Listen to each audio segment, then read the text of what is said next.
الحمد لله رب العالمين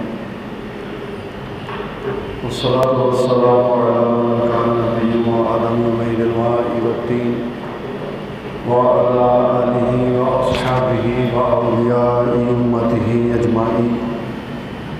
قال الله تبارك وتعالى في القرآن المجيد في شأن حبيبه مخبرا وآمرا إن الله وملائكته يصلون على النبي يا أيها الذين آمنوا صلوا عليه وسلموا تسليما. الصلاة والسلام عليك يا رسول الله وعلى آلك وأصحابك يا حبيب الله. الصلاة والسلام عليك يا نبي الله وعلى آلك وأصحابك يا نور الله. مولاي صل وسلم دائما أبدا على حبيبك خير خلق كلهم.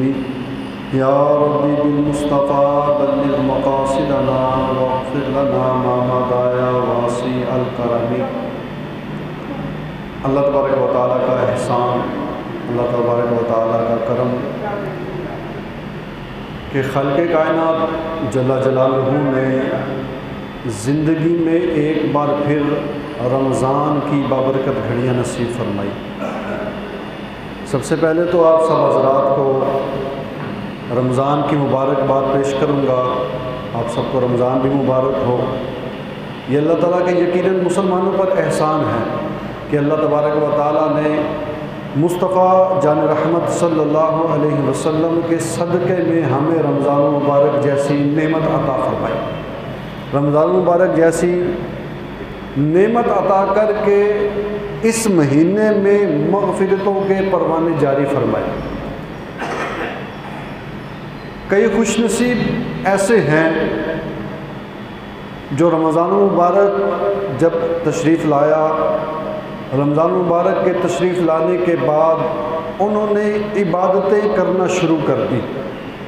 کئی خوش نصیب ایسے ہیں جو رمضان المبارک کی بابرکت گھڑیوں میں، پرکیف فضاؤں میں کہ جہاں چھما چھم اللہ کی رحمتوں کا نزول ہے، اللہ تبارک و تعالیٰ کی رحمتیں نازل ہو رہی ہیں، تو وہ لوگ خوش نصیب ہیں جو ان رحمتوں کو لوٹنے میں کامیاب ہو رہے ہیں. تو وہ لوگ خوش نصیب ہیں جو اللہ تبارک و تعالیٰ کی اس نعمت کا شکر ادا کرتے ہوئے اس ماہ مبارک میں روزے رکھ رہے ہیں، تراویحوں سے اپنی پیشانی کو نور دے رہے ہیں اور اللہ تعالیٰ کی عطا کردہ توفیق سے تلاوت قرآن پاک کی بھی سعادت حاصل کر رہے ہیں. لیکن اس کے ساتھ ساتھ کچھ محروم اور بدقسمت وہ لوگ وہ بھی ہیں جو روزے نہیں رکھ پا رہے.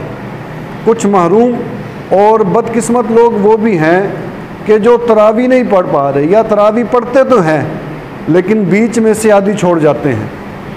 اللہ تبارک و تعالیٰ نے محبوب کریم صلی اللہ علیہ وسلم کے صدقے یہ مہینہ ہمیں عطا کیا تاکہ ہم مصطفیٰ کے غلام اس مہینے میں خوب خوب عبادت کر کے اپنے رب کو راضی کرنے والے بن جائیں، خوب خوب عبادت کر کے اپنے رب کو راضی کر لیں.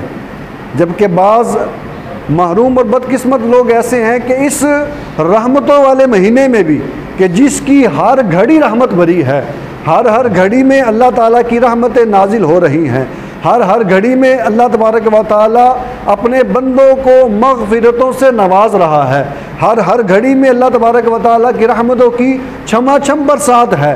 تو ان رحمت بھری گھڑیوں میں، ان رحمت بھرے لمحوں میں کچھ بد نصیب اور بدقسمت لوگ ایسے بھی ہیں جو اللہ اور اس کے رسول کو راضی کرنے والا کام نہیں کر رہے. کچھ بد نصیب لوگ ایسے بھی ہیں کہ جو اللہ تبارک و تعالیٰ کو راضی کرنے والے کام کرنے سے پیچھے ہٹے ہوئے ہیں. تو ہمیں چاہیے کہ ہم خوب خوب اس مہینے میں عبادت کریں. جیسا کہ آج جمعۃ المبارک بھی ہے، اور جمعۃ المبارک کی شان کیا، ویسے تو رمضان کے عام دنوں میں بھی اگر بندہ عبادت کرے، میں نے پچھلے جمعہ بھی یہ بات بیان کی کہ عام دنوں میں اگر آپ نفل پڑھتے ہو نفل کا ثواب ہے، اور رمضان کی یہ شان ہے کہ رمضان میں اگر بندہ نفل پڑھے اللہ اس کو فرضوں کا ثواب عطا فرماتا ہے. یہ عام دنوں کی شان ہے. اور عام دنوں میں محبوب کریم صلی اللہ علیہ وسلم نے ارشاد فرمایا روزہ دار جب افطار کرتا ہے، رمضان میں جب افطار کا وقت آتا ہے، اللہ افطار کے وقت 10 لاکھ گناہگاروں کو جہنم سے آزادی عطا فرماتا ہے۔ رمضان میں، رمضان المبارک کی ہر افطار کے وقت رمضان فرمایا ہر افطار اللہ تعالیٰ 10 لاکھ بندوں کو جہنم سے آزاد فرماتا ہے، وہ 10 لاکھ بندے کے جن پر جہنم واجب ہو چکا ہوتا ہے۔ اور جمعہ ایسا برکت والا ہے، فرمایا اور رمضان کے دنوں میں افطار کے وقت 10 لاکھ اللہ بندوں کو آزاد کرتا ہے، اور جمعے کے ہر لمحے اللہ 10 لاکھ بندوں کو جہنم سے آزادی عطا فرماتا ہے۔ ابھی ہم اسی لمحات میں بیٹھے ہیں اور دعا کرتے ہیں کہ اللہ ان بابرکت گھڑیوں کے صدقے ہمارا نام بھی ان لوگوں کے اندر تحریر فرمائے کہ جن کو جہنم سے آزادی کی بشارت مل چکی ہے۔ تو رمضان کی گھڑیاں بڑی رحمت بھری ہیں۔ آج 3 رمضان المبارک ہے۔ 3 رمضان المبارک کو حضرت سیدہ کائنات خاتون جنت سیدہ فاطمۃ الزہرا طیبہ طاہرہ زاہدہ رضی اللہ تعالی عنہا آپ کا یوم عرس ہے۔ آج آپ اللہ تبارک و تعالیٰ کی طرف سے جو اجل مقرر تھی، آج کے دن 3 رمضان المبارک کے دن آپ کا وصال ہوا، اسی حوالے سے آج کچھ حضرت فاطمۃ الزہرا رضی اللہ تعالی عنہا آپ کی شان کے متعلق کچھ باتیں سنیں گے۔ اللہ تبارک و تعالیٰ ہمیں سن کر ان کی سیرت پر عمل کرنے کی توفیق عطا فرمائے۔ حضرت فاطمۃ الزہرا کی شان کیا ہے؟ حضرت فاطمۃ الزہرا کی شان حضرت ام ایمن رضی اللہ تعالی، جو حضرت عبداللہ ہمارے پیارے آقا صلی اللہ علیہ وسلم کے والد گرامی، آپ کی کنیز تھی۔ جب آپ کا وصال ہوا تو بطور وراثت حضور علیہ السلام کو حضرت ام ایمن ملی، اور حضرت ام ایمن نے حضور علیہ السلام کی بچپن میں بڑی خدمت کر کے سعادت حاصل کی۔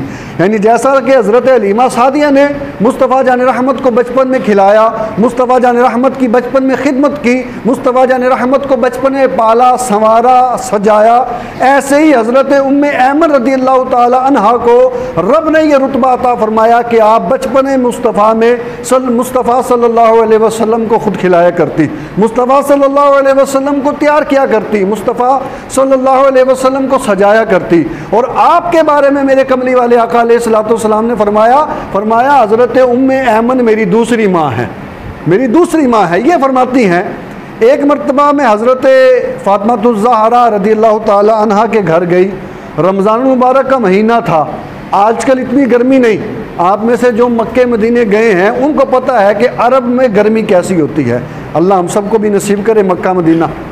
تو رمضان المبارک کا مہینہ تھا، مکے کی گرم ہوائیں تھی، دوپہر کا وقت تھا۔ حضرت ام ایمن رضی اللہ تعالی عنہا فرماتی ہیں، کہتی میں حضرت فاطمۃ الزہرا کے گھر گئی، کچھ معاملہ تھا، کچھ کام تھا، گھر کے دروازے پر گئی تو چکی کے چلنے کی آواز آئی۔ چکی پتھر ہوتے تھے 2، اور ایک اوپر والے پتھر پہ مٹھ لگی ہوتی تھی جس کو پکڑ کے گھماتے تھے اور اس میں گندم ڈال کے آٹا پیسا جاتا تھا پہلے کے دور میں، آج کل تو چکیاں دوسری لگ چکی ہیں۔ تو کہتی میں دروازے پر پہنچی، چکی کے چلنے کی آواز آ رہی تھی، کہنے لگی چکی کا چلنا اس بات پر دلالت کرتا ہے کہ حضرت فاطمہ گھر کے اندر ہی موجود ہیں۔ ہوئی معاملہ اس کے الٹ نکلا۔ معاملہ الٹ کیا نکلا؟ کہتے دروازے کے دراڑوں سے جب میری گھر کے اندر نظر پڑی، میں دیکھتی ہوں کہ چکی چل رہی ہے اور چکی کے قریب حضرت فاطمۃ الزہرا آرام فرما رہی ہیں۔ یعنی چکی کو چلانے والا بظاہر نظر کوئی نہیں آ رہا، حضرت فاطمہ چکی کے قریب لیٹ کر آرام فرما رہی ہے اور چکی خود بخود چل رہی ہے اور آٹا پیسا جا رہا ہے، اور ساتھ ہی کہتے ہیں پنگوڑے میں امام حسن و حسین جھولا بندھا ہوا ہے چارپائی کے ساتھ، یا جیسا بھی جھولا بھی ہل رہا ہے، حالانکہ جھولے کو ہلانے والا نظر کوئی نہیں آتا۔ کہتی میں بڑے پریشان ہوئی، یہ معاملہ کیا ہے کہ چکی چلانے والا نظر کوئی نہیں آ رہا، جھولا جھلانے والا نظر کوئی نہیں آ رہا، چکی بھی چل رہی ہے، جھولا بھی جھلایا جا رہا ہے۔ کہتی مصطفیٰ کریم صلی اللہ علیہ وسلم کی بارگاہ میں حاضر ہوئی اور آ کر معاملہ عرض کیا، یا رسول اللہ، بی بی فاطمہ کے گھر میں گئی تھی، یہ معاملہ دیکھا ہے۔ تو میرے آقا کملی والے مصطفیٰ مدینے والے آقا نے غیب کی خبر دیتے ہوئے ارشاد فرمایا کہ معاملہ ایسا ہی ہے، اللہ تبارک و تعالیٰ نے فاطمہ کے اوپر نیند کو طاری کر دیا کہ فاطمہ کچھ آرام کر لے تاکہ فاطمہ کے روزے میں راحت فاطمہ کو مل جائے۔ اللہ تعالیٰ نے نیند کو طاری کر دیا کہ فاطمہ، حضرت فاطمہ کو روزے کی حالت میں گرمی کے موسم میں کچھ راحت ملے، اور ادھر حضرت فاطمہ پر نیند کو طاری کیا، ادھر فرشتوں کو بھیج دیا، فرشتے حضرت فاطمہ کی جگہ چکی بھی چلا رہے ہیں اور آٹا بھی پیس رہے ہیں۔ اور حضرت امام حسن و حسین کے جھولے کو جھولا بھی جھلا رہے. تو یہ شان اللہ تبارک و تعالیٰ نے بی بی فاطمہ رضی اللہ تعالی عنہا کو عطا کی کہ آپ آرام فرما رہی ہیں اور آپ کے حصے کا کام اللہ تبارک و تعالیٰ نے فرشتوں کے ذمہ لگایا ہوا ہے.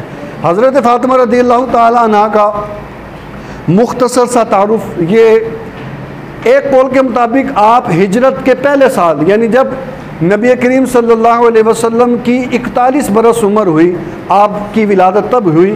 اور ایک قول کے مطابق ہجرت کرنے سے 5 سال پہلے مکہ مکرمہ میں آپ کی ولادت ہوئی. حضرت فاطمہ الزہرا نبی کریم صلی اللہ علیہ وسلم کی سب سے چھوٹی اور لاڈلی شہزادی ہیں.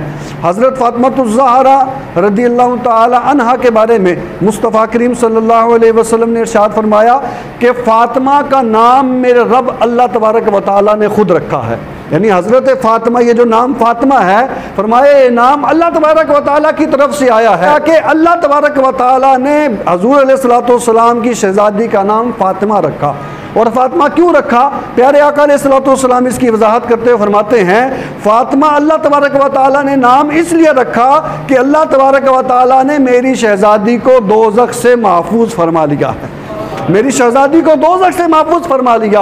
اور فرمایا اس وجہ سے بھی فاطمہ نام رکھا کہ جو بھی قیامت تک حضرت فاطمہ سے عقیدت رکھے گا، اپنے دل میں ان کے لیے عزت اور احترام کا رشتہ جوڑے گا، اللہ اس کو بھی دوزخ سے نجات عطا فرما دے گا. اللہ اس کو بھی دوزخ سے نجات عطا فرما دے گا. حضرت فاطمہ الزہرا رضی شان کے بارے میں مزید صحابی رسول ہیں حضرت حذیفہ بن یمان رضی اللہ تعالی عنہ. ایک مرتبہ مصطفیٰ کریم صلی اللہ علیہ وسلم کی خدمت میں حاضر ہونے کے لیے اپنی والدہ محترمہ سے اجازت طلب کی کہ آپ مجھے اجازت دیں، میں مغرب کی نماز مصطفیٰ صلی اللہ علیہ وسلم کے پیچھے جا کر پڑھنا چاہتا ہوں. آج ہم میں سے کتنے اپنے ماں باپ سے اجازتیں لیتے ہوں گے؟ تو کہا اجازت دیں، میں جا کر مصطفیٰ کے پیچھے مصطفیٰ کی اقتداء میں مغرب کی نماز ادا کرنا چاہتا ہوں، اور جا کر اپنے لیے بھی دعا کروں گا اور امی جان مصطفیٰ سے آپ کے لیے بھی دعا کرواؤں گا. ماں نے اجازت دی، جا کر مصطفیٰ کی اقتداء میں مغرب کی نماز پڑھی. لیکن مغرب کے بعد مصطفیٰ صلی اللہ علیہ وسلم سے کلام کا موقع نہ مل سکا. عشاء کا وقت آ گیا، عشاء بھی پڑھی. عشاء پڑھنے کے بعد بھی کلام کا موقع نہ ملا اور حضور نماز ادا فرما کر گھر کو تشریف لے جانے لگے. حضرت حذیفہ بھی حضور کے پیچھے پیچھے چلنے لگ گئے. جب کچھ دور چلے، حضور کو کچھ آہٹ محسوس ہوئی. حضور علیہ السلام نے پیچھے رخ کیے بغیر کہا پیچھے کون ہے؟ کیا حذیفہ ہے؟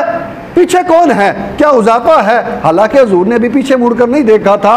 حضور کو یہ علم غیب تھا کہ میرے پیچھے جو چل کر آ رہا ہے وہ میرا صحابی حضرت حذیفہ ہے. تو جب حضور نے فرمایا نا کیا حذیفہ ہے، کہا ہاں یا رسول اللہ میں حذیفہ ہوں. حضور علیہ السلام نے فرمایا حضرت حذیفہ نے ابھی دعا کا کہا نہیں تھا. واقعے کو اگر پیچھے سے لے کر چلوں، کیا کہا تھا ماں سے کہ امی جان اجازت دیں، مصطفیٰ کی خدمت میں جا کر نماز پڑھوں گا، اپنے لیے بھی دعا کرواؤں گا، آپ کے لیے بھی دعا کرواؤں گا. یہ چیز ابھی دل میں ہے. مغرب سے عشاء تک وقت نہ ملا مصطفیٰ سے کلام کرنے کا. عشاء کے بعد بھی مصطفیٰ علیہ السلام نماز پڑھ کر جلدی تشریف لے جانے لگے تو حضور کے پیچھے پیچھے چلنے لگے. حضور نے پیچھے دیکھے بنا پوچھا کون ہے؟ کیا حذیفہ ہے؟ عرض کی جی ہاں یا رسول اللہ حذیفہ ہوں. اب اگلی بات عرض کرنے سے پہلے ہی کہ رسول اللہ صلی اللہ علیہ وسلم کو یہ کہنے سے پہلے کہ یا رسول اللہ اس لیے آیا ہوں، خود مصطفیٰ نے فرما دیا حذیفہ جا، رب نے تجھے بھی بخش دیا، تیری ماں کو بھی بخش دیا. غفر اللہ لک ولی امک. اور یہ ارشاد فرمانے کے بعد فرمایا حذیفہ ابھی ایک فرشتہ میرے پاس آیا ہے اور یہ فرشتہ آج سے پہلے زمین پر تشریف نہ لایا. آج اس نے رب سے اجازت لی کہ یا اللہ مجھے اجازت دو کہ میں مصطفیٰ صلی اللہ علیہ وسلم کی بارگاہ میں جا کر سلام عرض کرنا چاہتا ہوں. اللہ نے اس کو اجازت دی. یہ سلام عرض کرتا ہے اور کہتا ہے یا رسول اللہ صلی اللہ علیہ وسلم آپ کے لیے خوشخبری ہے. اللہ فرماتا ہے آپ کے لیے خوشخبری ہے، حضرت فاطمہ کو اللہ تبارک و تعالیٰ نے جنتی عورتوں کا سردار بنا دیا ہے. فاطمہ سیدۃ النساء اہل الجنت وان الحسن والحسین سیدہ شباب اہل جنہ. حضرت فاطمہ کو جنتی عورتوں کا سردار بنا دیا اور امام حسن و حسین کو جنتی نوجوانوں کا سردار بنا دیا. تو حضرت فاطمہ کی یہ شان کہ آپ آرام فرمائیں تو فرشتے آپ کا کام کریں.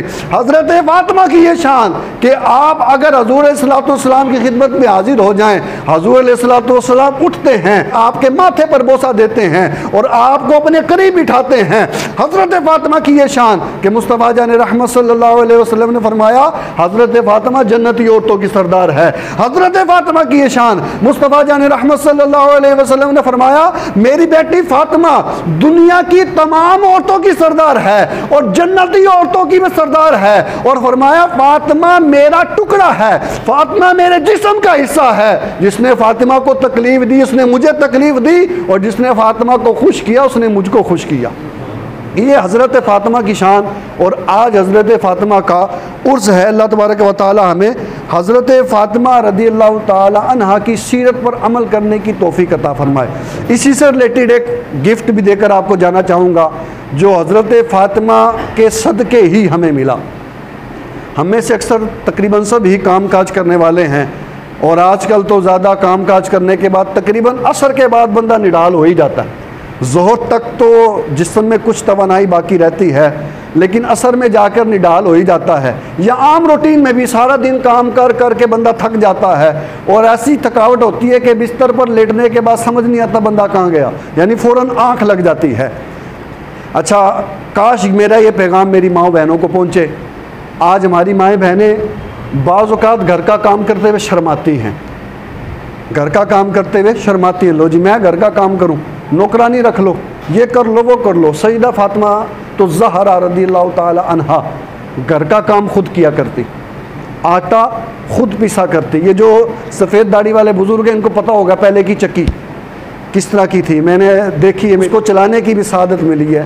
آج کی نوجوان نسل کو شاید نہ پتہ لگ سکے وہ چکی کیا چیز تھی. اس چکی کو چلانے کے لیے کافی محنت لگتی تھی. ایک ہاتھ چکی چلتا رہا, دوسرے سے اس میں گندم ڈالتے تھے. چکی چلانا آسان کام نہیں تھا, 2 پتھر بڑے بڑے ہوتے تھے اور گھماتے وقت پتہ لگتا تھا بندے کے اندر زور کتنا ہے. تو حضرت فاطمہ الزہرا وہ چکی خود چلایا کرتی, وہ چکی خود چلایا کرتی. حضرت فاطمہ الزہرا گھر کی جھاڑو خود دیا کرتی. حضرت فاطمہ الزہرا گھر کے کام کاج خود کیا کرتی. حضرت فاطمہ الزہرا گھر کے معاملات خود دیکھا کرتی. اور رات کو تھک ہار کر جب بستر پر جاتی, ایک دن مصطفیٰ صلی اللہ علیہ وسلم کی بارگاہ میں آ کر عرض کی بابا جان سارا دن کام کاج کر کے تھک جاتی ہوں, ایسا کریں میرے لیے کسی خادم کا یا خادمہ کا انتظام فرما دیں. میں چاہتی ہوں میرے لیے کوئی خادم ہو جائے تاکہ میرے کام کاج میں کمی ہو اور مجھے بھی کچھ راحت ملے, کچھ سکون ملے, میری تھکاوٹ بھی کم ہو. مصطفیٰ جان رحمت نے فرمایا فاطمہ کیا میں تجھے خادم سے بھی اچھی چیز نہ بتا دوں جو خادم سے بھی بڑھ کر ہے اور تیری پریشانیوں کو بھی دور کر دے گی, تیری تھکاوٹ کو بھی دور کر دے گی. عرض کی یا رسول اللہ کیوں نہیں بابا جان. فرمایا فاطمہ ایسا کیا کر, سارا دن کام کاج کرنے کے بعد جب بستر پر جائے 33 مرتبہ سبحان اللہ پڑھا کر, 33 مرتبہ الحمدللہ پڑھا کر, 34 مرتبہ اللہ اکبر پڑھ کر سویا کر. اللہ تبارک و تعالیٰ اس تسبیح کی برکت سے تیری تھکاوٹوں کو ختم فرما دے گا. اس تسبیح کو تسبیح فاطمہ کہا جاتا ہے. تو آج کا یہ سمجھیں آپ کے لیے گفٹ بی بی فاطمہ الزہرا رضی اللہ تعالی عنہا کے عرس کے موقع پر کہ روزانہ اپنا معمول بنائے کہ کم از کم ایک بار تسبیح فاطمہ 33 بار سبحان اللہ 33 ٹائم, 33 بار الحمدللہ اور 34 بار اللہ اکبر پڑھ کر سوئیں گے تو انشاءاللہ آپ خود دیکھیں گے کہ اور دن اگر بندہ سست ہوتا تھا, جس دن یہ تسبیح پڑھ کر سوئیں گے اگلے دن انشاءاللہ اشاش بشاش اٹھیں گے. تو اللہ تبارک و تعالیٰ اس پر بھی عمل کی توفیق عطا فرمائے. آخر میں آئیے رمضان کا ایک خاص وظیفہ دے کر جانے لگا ہوں. رمضان المبارک کی بھی بابرکت گھڑیاں ہیں اور بہت سارے کام ہم رمضان میں کرتے ہوں گے, کرنے بھی چاہیے, لیکن 3 کام میں ابھی آپ کو دینے لگا ہوں. یہ 3 کام آپ نے ڈیلی کرنے ہیں, مشکل کوئی نہیں. پہلا کام ان میں سے رمضان کا خاص وظیفہ ہے. صحیح ابن خزیمہ میں یہ روایت ہے, کثرت کے ساتھ پہلا کلمہ پڑھنا ہے لا الہ الا اللہ محمد رسول اللہ صلی اللہ علیہ وسلم, جتنا ہو سکے کثرت کے ساتھ. کلمہ طیبہ کا پھر نمبر 2 کثرت کے ساتھ محبوب کریم صلی اللہ علیہ وسلم کی خدمت میں درود پاک کے نذرانے پیش کرنے ہیں. کثرت سے مراد جتنا آپ پڑھ سکیں. کم سے کم علماء نے فرمایا جو 313 بار ایک دن میں درود پاک پڑھے اس بندے کا شمار کثرت سے درود پڑھنے والوں میں ہوتا ہے. اور تیسری چیز, ہر نماز کے بعد 2 دعائیں مانگنی ہیں. کیا دعا؟